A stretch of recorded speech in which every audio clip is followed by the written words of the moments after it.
bedah otak untuk epilepsi itu bertujuan untuk mengatasi serangan yang tidak teratasi hanya dengan obat-obatan saja.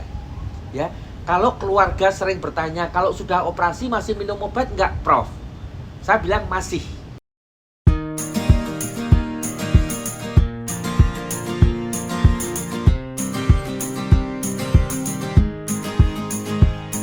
Hai everyone, welcome to my YouTube channel. Halo semua, selamat datang di kanal YouTube Audi.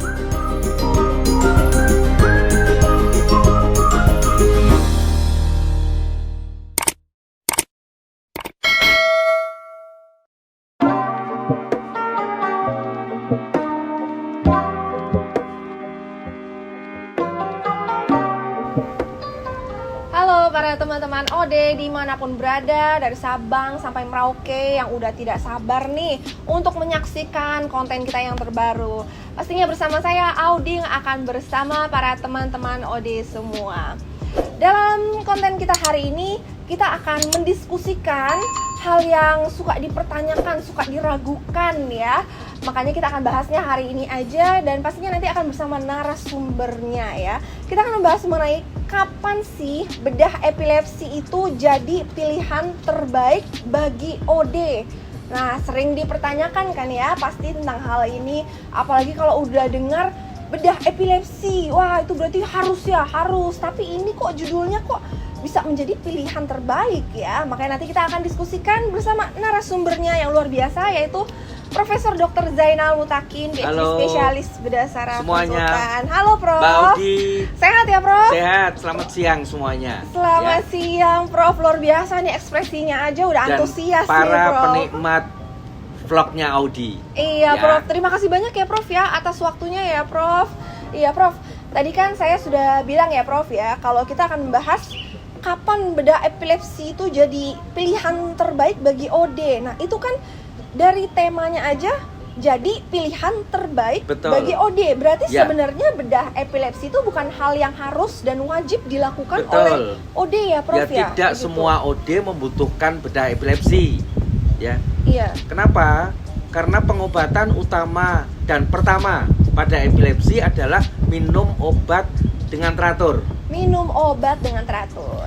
Nah, untuk bisa mendapatkan jenis obat atau kombinasi obat kalau diperlukan lebih dari satu, ya, itu yang tepat, yang paling pas untuk seseorang, mau tidak mau dibutuhkan konsultasi dengan dokter. Dengan dokter. Ya, dokter umum boleh, dokter saraf juga boleh. Ya. Jadi dari data kedokteran 70%. Jadi kalau ada 100 OD, yang 70 orang itu cukup dengan meminum satu atau dua macam obat, itu penyakitnya, serangannya bisa dibuat tidak datang.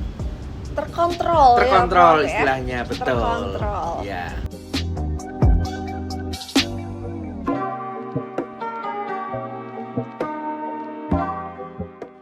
Oke, lalu kalau terapi pertama untuk epilepsi ya, tadi kan Prof juga bilang kalau terapi minum obat dengan teratur ya Prof. Itu berapa lama sih Prof waktu yang diperlukan untuk bisa menilai obat itu efektif atau tidak? Ya. Kan biasa kalau orang sakit ya Prof ya, dimanapun berada itu pasti kan kalau minum obat pikirnya ya 2 hari, 3 hari, 4 hari itu udah Betul. terkontrol. Nah tapi kalau dari epilepsi itu bagaimana Prof? Jadi seorang dokter akan mulai memberikan obat itu selalu dengan satu obat lebih dulu. Ya. Satu obat. Kalau bisa dengan satu obat, kenapa mesti dua macam obat? Iya. Kalau bisa dengan dosis yang lebih kecil, kenapa mesti dengan dosis yang lebih besar? Jadi mulai dari satu macam obat dievaluasi. Ya kan? Berapa lama waktu yang dibutuhkan itu akan tergantung pada seberapa sering. Jadi frekuensi serangan epilepsinya itu yang membantu menentukan berapa lama waktu evaluasi itu. Kalau ada pasien saya yang serangannya itu terjadi setiap 3 bulan misalkan. Iya. Jadi setiap 3 bulan serangan. Jadi kalau dokter memberikan obat, ini 3 bulan kok nggak serangan, itu masih belum tentu karena obatnya. bisa jadi kebetulan tidak kambuh. Wong biasanya juga 3 bulan sekali kan. Iya, betul. Jadi 3 bulan nggak cukup, butuh minimal 6-9 bulan untuk mengetahui obat yang dipilihkan dokter itu efektif untuk mencegah serangannya atau tidak. Tetapi lain soal kalau ini seorang anak yang serangannya hampir tiap hari. Iya. Hampir setiap hari ada serangan, maka 1 bulan itu waktu yang sudah lebih dari cukup bagi dokternya untuk mengetahui obat yang diberikan itu cocok atau belum. Iya. Artinya kalau sudah ditentukan waktu evaluasi itu tidak bisa ini pasien dikasih obat oleh dokternya baru minum obat 1 hari atau beberapa hari, terus karena serangan lagi ya dia lapor ke dokternya, dok ini sudah minum obat sekian hari kok masih serangan lagi. Kalau gitu dia berharap obatnya diganti gitu. Iya. Ya kalau selalu seperti itu, tiap kali minum obat terus baru beberapa hari ada serangan obatnya diganti, tidak akan pernah ketemu obat yang tepat kalau gitu caranya. Jadi caranya adalah ditentukan waktu berapa lama. Jadi kalau misalkan ditentukan 1 bulan ya 1 bulan, ditentukan 3 bulan atau 6 bulan, 6 bulan dievaluasi. Apakah serangan yang biasa terjadi itu frekuensinya semakin berkurang atau masih tetap atau bahkan bertambah. Lalu juga bentuk serangannya. Apakah bentuk serangannya tetap seperti biasa atau menjadi ada serangan masih ada tapi bentuknya jadi lebih ringan. Nah, Prof, yang ingin saya tanyakan berikutnya nih ya, Prof ya. Itu juga ya pastinya pernah juga saya alami dan mungkin juga ini banyak ya, terutama orang tua alami juga ya, Prof ya. Apakah OD harus mencoba semua jenis obat-obatan, Prof, yang tersedia di pasar untuk bisa dinyatakan kebal obat? Apalagi kan kalau dengar mungkin yang orang sana, oh cocok aku pakai ini, terkontrol gitu. Jadinya pengen coba juga. Nah, bagaimana tuh, Prof? Ya, jadi obat itu dipilihkan dokter itu berdasarkan jenis epilepsinya dan bentuk serangannya. Gitu. Dan juga faktor-faktor lain terkait orang itu.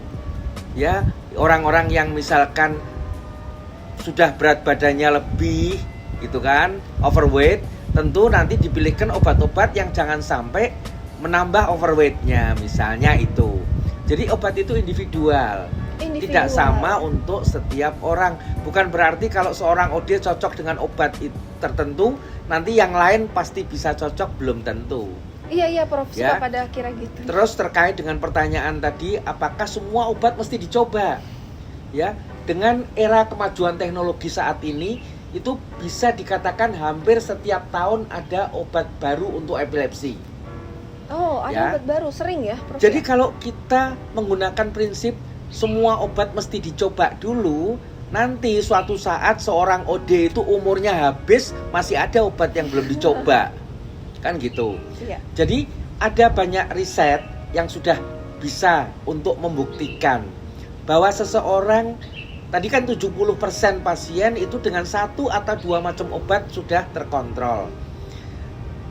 Jadi penambahan obat ketiga itu pengaruhnya kecil sekali. Jadi kalau seseorang itu sudah mencoba dengan obat yang dipilihkan dokter dengan jenis yang tepat, dosis yang tepat, kemudian masih serangan, maka dokter akan mencoba menambah obat kedua.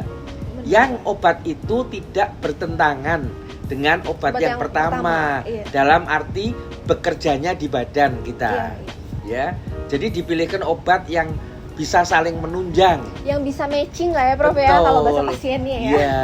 Lah, kalau sudah ada 2 obat, sudah dinaikkan dosisnya masih serangan, masih ada kesempatan untuk mengganti kombinasi itu.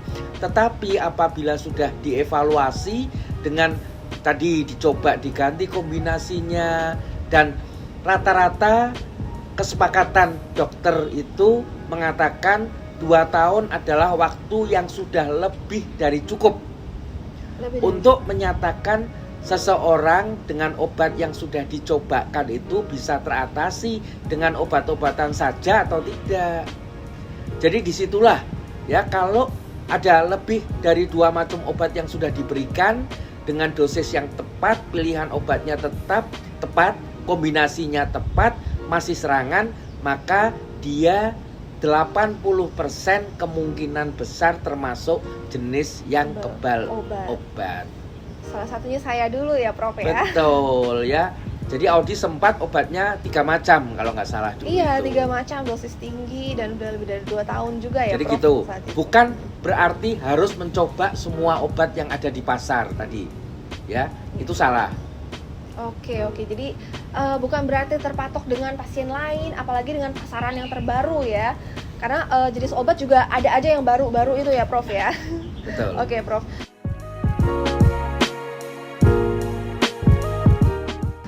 Ini juga yang ingin saya tanyakan ya Prof ya, ini untuk memperjelas lagi ya Prof ya.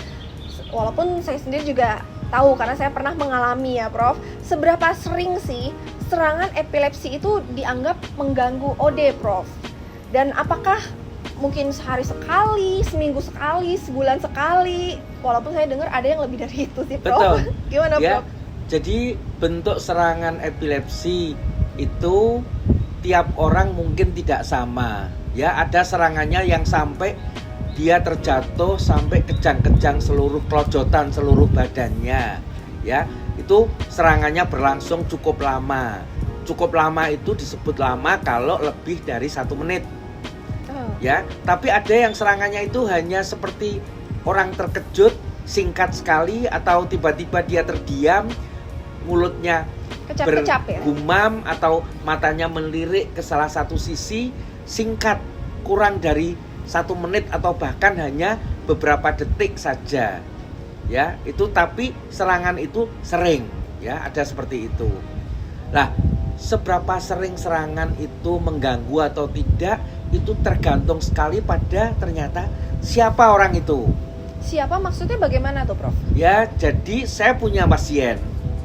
Dia seorang pemuda usia 30 tahun yang kebetulan karena sakitnya itu cukup berat, dia tidak sempat menyelesaikan pendidikan SD. Jadi SD aja nggak selesai. Ya, sekarang pemuda itu hidup bersama keluarganya di rumah keluarganya, tergantung sepenuhnya pada keluarganya. Sekarang dia kambuh 1 kali sebulan.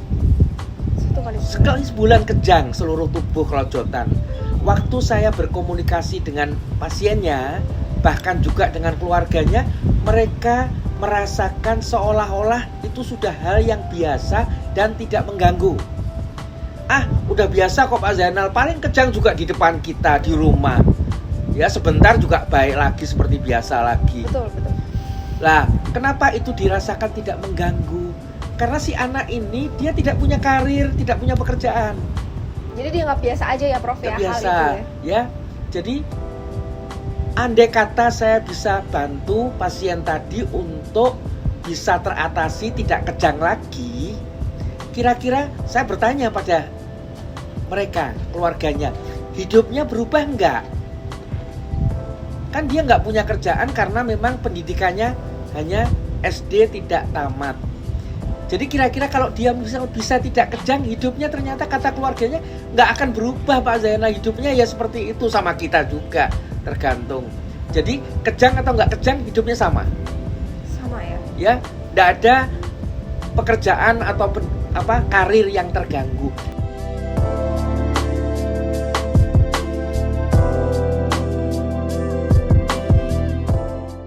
Lalu Prof, kalau setelah dinyatakan sulit diatasi dengan obat-obatan aja atau epilepsi kebal obat itu ya Prof ya, yang sesuai tema kita ya Prof, apakah langkah yang harus dilakukan untuk mengatasi hal tersebut Prof? Apa tata cara obatnya, tata cara minum obatnya yang harus lebih teratur, atau mungkin dari segi lifestyle-nya Prof yang harus diubah?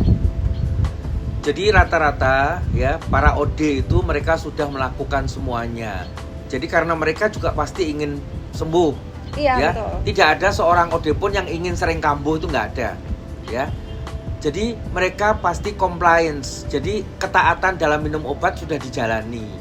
Pola hidup sudah menyesuaikan. Artinya keteraturan, jam tidurnya, kebiasaan pada saat kelelahan harus istirahat, semua sudah dijalani.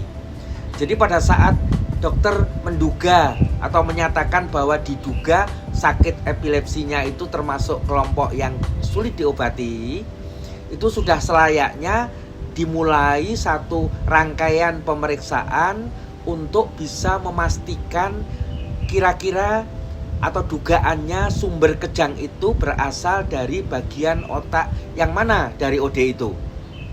Ya, jadi otak kita itu ada bagian-bagiannya, semua orang sama, ada otak depan, otak atas, belakang sama samping. Ya.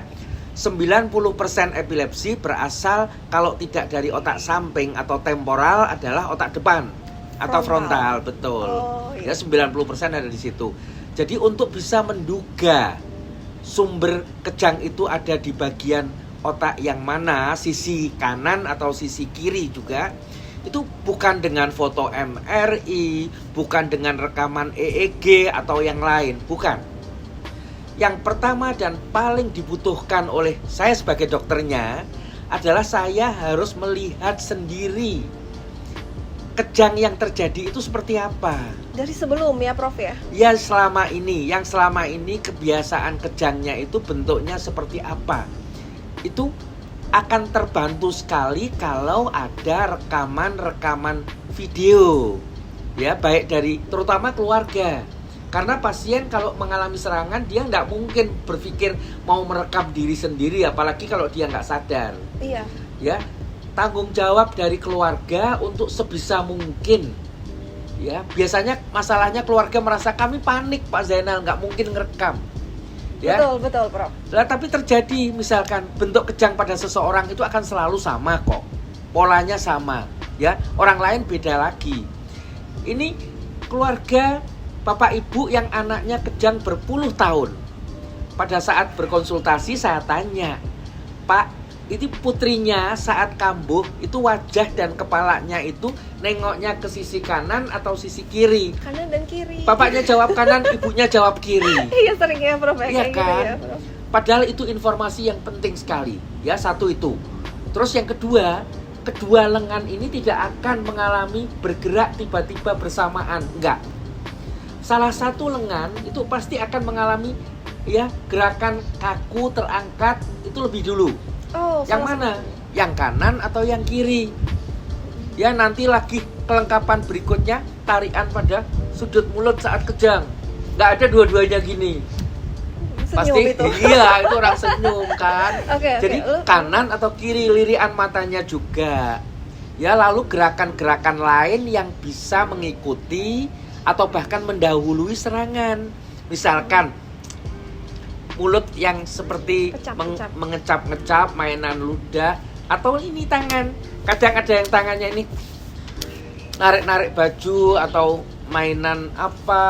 Mungkin ini ya Prof ya, kan saya kan kita pernah acara bareng ya Prof. Lalu saat tengah-tengah acara itu ada yang orang perempuan ya, yang tiba-tiba kebetulan hijab, bangun langsung lepas hijab dan jalan-jalan. Nah itu juga ya Prof ya. Jadi perilaku yang perilakunya selalu berulang seperti itu, yang tidak jelas maksudnya. Iya. Kadang dia berjalan ditanya nggak bisa gitu kan, terus mengucap bergumam sendiri begitu. Kadang keluar air liur di sudutnya mulut ya. Itu adalah bentuk-bentuk serangan yang kalau itu bisa diceritakan kepada dokter. Termasuk ini. Ada yang setiap kali setelah serangan itu tangannya pasti mengusap wajah. Oh gitu. Ya, mengusap wajahnya pakai tangan kanan atau tangan kiri. Yang menjadi salah satu sumber itu. Jadi penting sekali adanya cerita itu harus benar. Untuk mendapat cerita yang benar, dokter butuh bukti. Ya, karena dokter nggak boleh salah. Enggak. Buktinya itu nanti dari video-video tadi. Video-video tadi. Iya. Jadi dari awal kita sudah punya dugaan asal kejang itu berasal dari apakah itu otak samping atau otak depan, sisi kanan atau sisi kiri. Misalnya itu. Berangkat dari informasi itu, kemudian saya sebagai dokter akan menganjurkan dilakukan pemeriksaan foto MRI yang baik untuk membuktikan, untuk mencari sesuatu di lokasi yang tadi dicurigai tadi. Jadi bukan sekedar yuk ini surat pengantar, nanti foto MRI, nanti kemudian hasilnya kita lihat ada apa, bukan begitu.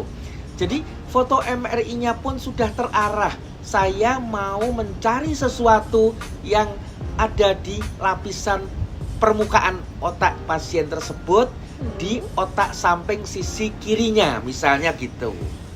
Jadi khusus untuk otak sampingnya dia, kanan dan kiri, saya akan buat pemeriksaan yang spesifik, yang khusus gitu. Jadi dengan cara seperti itu kita lebih besar kemungkinannya untuk mendapatkan informasi dalam foto tadi yang terkait dengan kejangnya. Oh. Gitu. Rumit ya prosesnya ya sebenarnya ya Prof ya. Jadi stepnya seperti itu. Iya. Berikutnya, kalau ternyata dari cerita kejang dan dari foto MRI ini ada informasi yang betul-betul match, cocok. Cerita kejangnya menunjukkan dugaan sumbernya dari otak depan sebelah kanan. Kemudian dari foto MRI-nya juga menunjukkan ada sesuatu yang diduga kuat jadi penyebab kejangnya di otak kanan depannya. Kan cocok itu. Iya, Prof. Ya. Lah, tidak semua pasien semudah itu masalahnya. Ya, betul. Jadi banyak ya pasien yang ada 50% pasien MRI-nya itu akan selalu terlihat normal misalkan. Iya. Jadi kalau kita mendapatkan seperti itu, MRI-nya tidak membantu atau ada ketidaksesuaian antara informasi dari foto dengan bentuk serangannya. Bentuk serangannya diduga dari otak kanan depan, tetapi kelainan di otaknya ada dua malahan. Di otak depannya ada, di otak sampingnya ada. Ya misalnya itu. Atau di otak depan tapi kanan kiri ada. Yang mana? Oh, iya. Bisa jadi seperti itu. Atau fotonya jelas, tapi bentuk serangannya nggak bisa ditentukan. Bentuk serangannya ini nggak jelas. Ini dari kanan atau kiri, dari depan atau dari samping misalkan. Jadi untuk kasus seperti itu kemudian kita memerlukan pemeriksaan EEG, tetapi beda EEG-nya dari EEG yang biasa. EEG nginap. Iya, namanya istilahnya EEG nginap. Iya. Pasien dirawat inap selama beberapa hari, bahkan kita di sini melakukan perekaman itu sampai 2 minggu pasiennya. 2 minggu. 2 minggu dirawat inap, dipasang elektroda EEG. Kemudian sengaja tidak diberi obat, sengaja malam harinya disuruh begadang lihat TV semalaman atau buka komputer itu semalaman supaya kambuh. Iya. Ya, jadi nanti yang kita lihat adalah gelombang EEG beberapa detik, ya, beberapa detik sebelum serangan. Sebelum serangan. Bukan saat serangan, bukan saat tidak serangan. Beberapa detik sebelum serangan kita bisa melihat perubahan gelombang listrik otak di lokasi yang diduga kuat sebagai sumber asal kejangnya, fokus epilepsinya. Beberapa detik sebelumnya. Kira-kira 80% pasien yang kebal obat dengan step-step tadi, ya, bentuk serangannya dijelaskan dengan jelas, terus foto MRI-nya disiapkan dengan baik yang sesuai ya, bukan sekedar foto MRI biasa.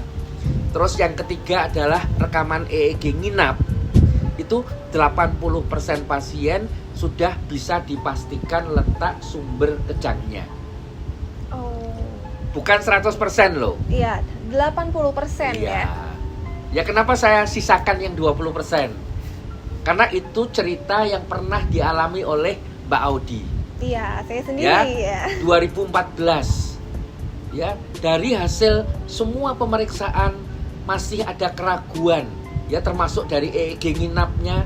Serangannya itu berasal dari otak sisi sebelah kiri, tapi ada 2 lokasi.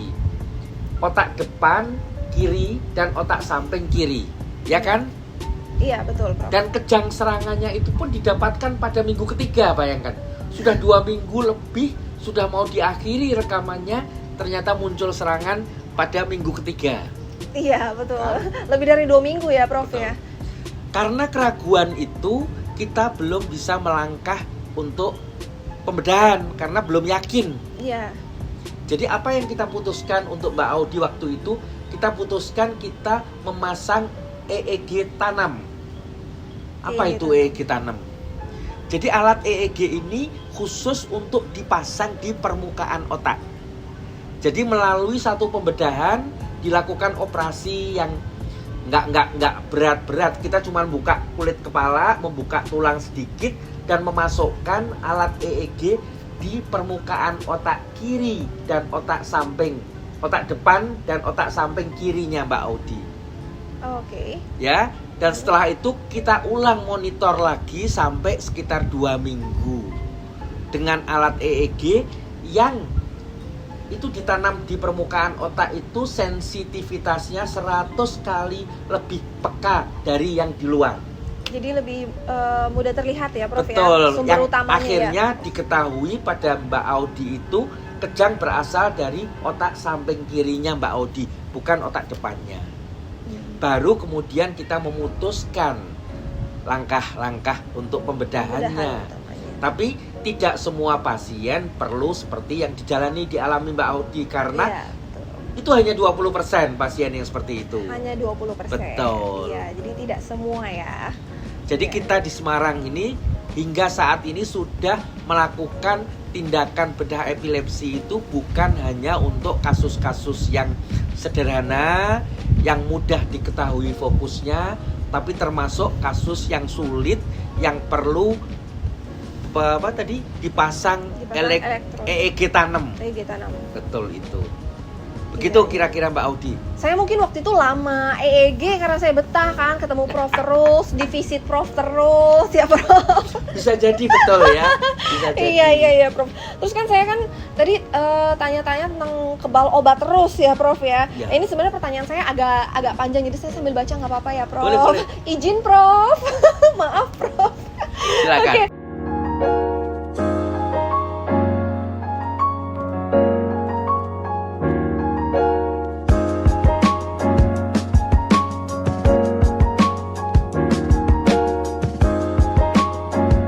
Iya Prof. Saya juga mau tanya tentang OD yang terkontrol. Berarti bisa dengan obat-obatan ya Prof ya, kalau yang terkontrol gitu. Betul. Banyak orang yang beranggapan bahwa pemeriksaan foto MRI otak itu bisa menjawab Prof, kenapa seseorang mengalami epilepsi. Betul, iya. Sampai-sampai di kota-kota besar yang rumah sakitnya punya MRI, OD yang baru aja dinyatakan sebagai epilepsi dan baru aja kejang untuk pertama kalinya atau yang kedua kalinya, itu semua tuh disuruh untuk langsung foto MRI. Meskipun ya. untuk MRI pada anak itu pun sampai perlu harus dibius segala ya Prof ya. Betul. Kalau mengenai hal tersebut bagaimana Prof? Ya, jadi pengobatan utama pada epilepsi kan minum obat teratur. Kalau seseorang itu jelas dengan obat yang sederhana, 1 atau 2 macam obat, sakitnya sudah terkontrol, maka yang dibutuhkan adalah bahkan bukan ketemu dokter kok ketemunya. Kalau obatnya udah jelas, udah diketahui kombinasi obat yang dibutuhkan, itu yang penting obatnya tidak kehabisan. Jadi Obatnya. persediaan obatnya harus selalu ada. Ya, bukan ketemu dokternya, obat itu minta resepnya bisa dengan dokter di sekitar kita. Jadi balik lagi ke obat ya Prof ya? Betul. Iya. Ya, jadi tidak diperlukan pemeriksaan macam-macam. Udah. Biasanya cukup dengan misalkan evaluasi EEG ya, dan itu pun biasanya dibutuhkan cukup bukan tiap kali kambuh di EEG, bukan. Iya. Ya, setahun sekali lah. Setahun sekali. Ya, dan EEG menjadi penting pada saat seseorang ini sudah misalkan terkontrol baik sampai jangka waktu sekitar 3 tahun tidak ada serangan, saat akan dimulai pengurangan dosis obat oleh dokter, itu dibutuhkan pemeriksaan EEG itu. Ya, jadi tidak langsung ya Prof ya? Atau muncul serangan yang nggak biasa, yang berbeda ya? serangan yang bentuknya beda, itu butuh dievaluasi apakah ada perubahan atau sumber kejang yang tadinya belum diketahui misalnya. Ya, bukan terus, apalagi ada pengalaman pasien saya itu berobat ke Penang dan ke Singapura. Itu tiap tahun di foto MRI. Oh. Tiap kali, tiap tahun. Betul. Ya. Iya. Jadi pasien datang ke saya dengan membawa 8 set MRI. Dalam waktu berapa lama itu 8 set MRI, Prof? Hampir 8 tahun. Ya. Oke. Dan bahkan pada saat saya menanyakan kepada orang tuanya bentuk kejangnya seperti apa, orang tuanya berkilah, kami tidak mungkin bisa bercerita kejangnya Pak Zainal, karena selalu kejang itu terjadi di malam hari saat kami semua juga tidur. Oh, kejang saat tidur ya, Prof ya. Saya bilang pada keluarganya, ini foto MRI yang begini banyaknya, saya diminta untuk melihat MRI-nya. Saya katakan apapun yang ada di foto ini belum tentu itu yang jadi sumber kejangnya dia. Karena kita tidak bisa melihat atau bercerita kejangnya kayak apa. Kan gitu. Iya, betul, harus betul. jelas dulu kejangnya itu kejang yang seperti apa, yang diduga dari mana, otak depan atau otak samping, kanan atau kiri, baru kita lihat fotonya. Kita mencari sesuatu terkait dengan lokasi itu. Bukan ini bawa 8 foto MRI, saya diminta untuk menilai. Langsung bisa ditentukannya. Nah, ya, Gitu harus ya. diketahui bahwa tidak semua kelainan pada foto MRI menyebabkan kejang. Di rumah sakit saat ini banyak pasien dengan tumor otak. Oh, tuh. Ya, ada di depan, di samping, di atas, di belakang, tapi mereka tidak semua mereka mengalami kejang. Banyak pasien tumor otak yang nggak pernah kejang. Oh, ada Artinya, hubungannya juga dengan tumor otak. Tidak semua kelainan di foto menyebabkan kejang. Oh, Ya, tidak itu intinya itu. Ya, Prof, Betul. Ya. Jadi Oke, untuk oke. mengatakan ini terkait sama kejangnya, harus diketahui lebih dulu bentuk kejangnya. Oke, Gitu. oke, Prof. Iya. Yang tentang MRI jadi semakin membuka. Tadi ya pengetahuan tidak saya berarti tuh, wong Prof. kejang baru terjadi sekali atau 2 kali. Sekarang masih dalam evaluasi obat. Ya, apakah perlu di MRI? Belum perlu. Belum perlu ya. EEG pun juga belum perlu ya, Prof. EEG Ya? dianjurkan Dianjurkan. untuk membantu kira-kira ini jenis epilepsinya ke Lokasinya. arah mana. Iya, EEG lokasinya. tetap ya lokasinya, tapi EEG pun biasanya EEG yang direkam 30 menit bukan di saat serangan. Jadi bisa dibilang Namanya? tuh seperti EEG rutin ya, EEG Prof ya. rutin, EEG betul. rutin, Ya, ya. Tapi kalau dia kebal obat yang dibutuhkan EEG-nya bukan EEG rutin tapi EEG Intra- nginap. Atau disebutnya intrakranial itu ya, Prof. Bukan, itu yang Oh. EEG tanam nanti. EEG iktal ya. EEG iktal EEG iktal. atau long term Long term. atau EEG nginep istilahnya. Oh, Karena- EEG nginep. Karena harus nginep di rumah sakit kan. Iya, betul. Prof.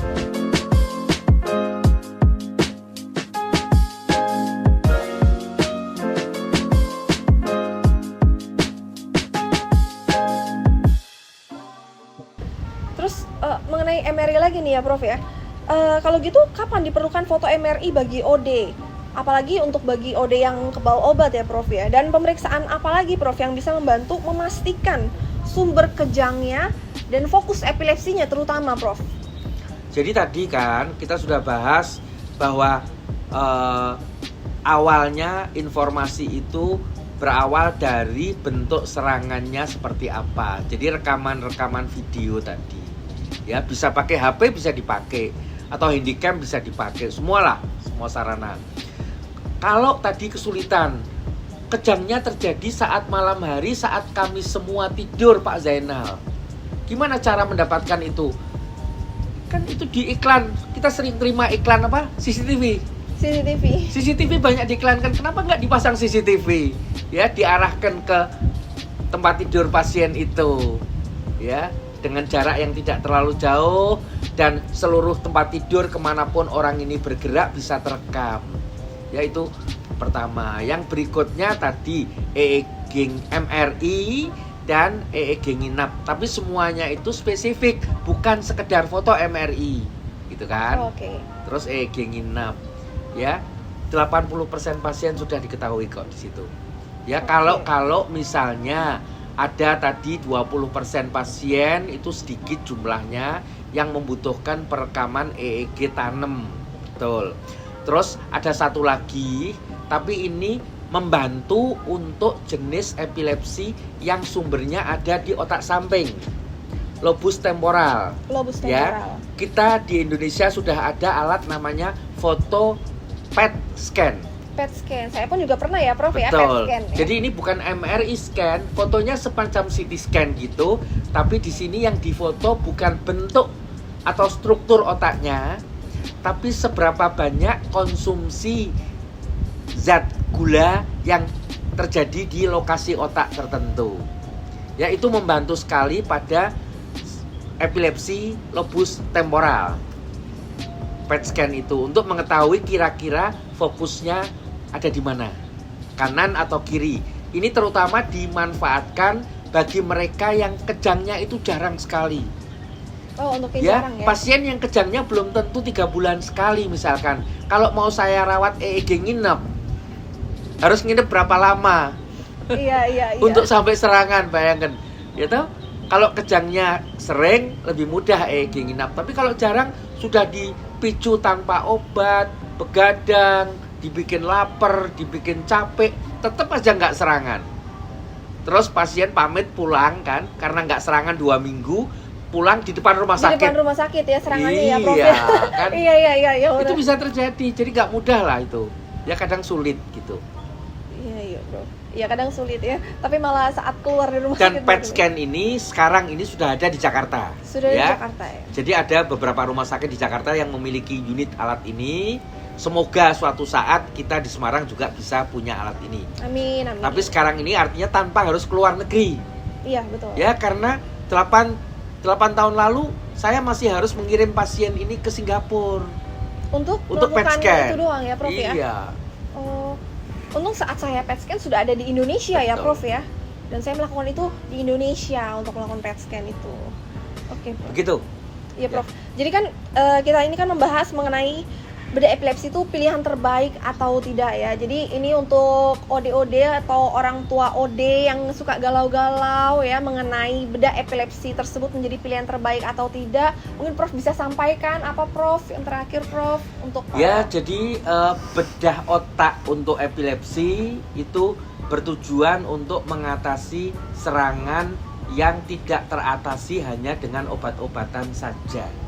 Ya, kalau keluarga sering bertanya, kalau sudah operasi masih minum obat enggak, Prof? Saya bilang masih. Ya. Tetapi ada bedanya, ya. Dari kira-kira 800 pasien saya yang sudah menjalani operasi, ya itu ada sekitar separohnya yang dalam jangka waktu lebih dari 2 tahun kemudian sudah bisa betul-betul lepas dari obat. Separohnya cuman. Tidak ada jaminan. Tetapi kelebihannya adalah ya, yang tadinya dengan konsumsi 4 macam obat anti epilepsi masih kambuh terus, sekarang dengan konsumsi 2 macam obat saja sudah tidak kambuh. Dan yang membuat mereka berbahagia, pasien itu datang ke saya, Pak Zainal, saya berterima kasih sekali karena saya tidak kambuh. Tidak satu pun yang Pak Zainal berterima kasih sekali saya karena nggak minum obat. Nggak ada yang gitu. Iya. Yang penting tidak kambuhnya itu ya Iya. Prof ya. Dan obat nomor sekian. yang menyebabkan seseorang itu tereliminasi, misalkan kalau ada panggung apa di TVRI Indonesia Mencari Bakat itu yang tereliminasi dari pekerjaannya, dikeluarkan, ya diminta mundur, itu bukan karena dia minum obat. Iya betul. Karena kejangnya. Ya, termasuk anak-anak yang di sekolahan dijauhi oleh temannya. Ya itu pasti bukan dijauhi karena dia minum obat. Betul. Jadi kita ya, terutama para keluarga OD harus bersepakat musuh kita itu siapa. Ya, bukan obat itu tetapi serangannya. Betul. Ya, step untuk mencoba melepas obat tidak selalu bisa kita peroleh, tapi itu step berikutnya nanti. Saya rasa itu. Oke, iya.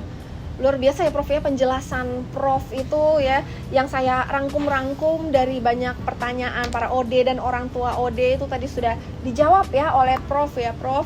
Terima kasih banyak loh Prof. Sama-sama. Untuk waktunya hari ini, hari Minggu ya Prof ya. Bahkan hari Minggu pun juga Prof setelah ini akan melakukan bedah Ada lagi ya tindakan, betul. bersama para dokter ini juga ya yang juga sudah menunggu Prof ya Prof. Terima kasih banyak Prof. Sama-sama. Nanti dan untuk yang teman-teman yang menyaksikan ya, Kalau masih yang mau bertanya-tanya bisa tulis di kolom komentar di bawah. Tapi mungkin masih banyak yang akan Nanti tulis kolom komentar di bawah. pertanyaan itu akan dikumpulin oleh Mbak Audi, Iya. dan suatu saat kita akan buat forum seperti ini lagi. Iya ya, karena Ya. biasa tuh saya tuh bikin ide tema karena dari pertanyaan-pertanyaan teman-teman OD yang di kolom komentar itu, Prof. Betul. Iya, yang jadinya membuat ide-ide saya yang terbaru, Prof. Iya. Terima kasih sekali buat Mbak Audi yang selama ini memberikan edukasi, ya, kegiatan-kegiatan yang sifatnya edukasi dan sosialisasi tentang bedah epilepsi ini kepada masyarakat luas di Indonesia. Iya, saya justru terima kasih banyak ya, Prof ya. Oke, nanti kita akan bertemu lagi ya, Prof ya, di lain kesempatan yang berikutnya, dan saya mengucapkan sekali lagi terima kasih kepada Sama-sama. Prof, dan pastinya terima kasih juga kepada teman-teman OD yang telah menyaksikan konten hari ini bersama Prof Zainal dan pastinya bersama Audi. Semoga ini informasi semua bermanfaat ya. Sampai jumpa di lain kesempatan. Bye-bye.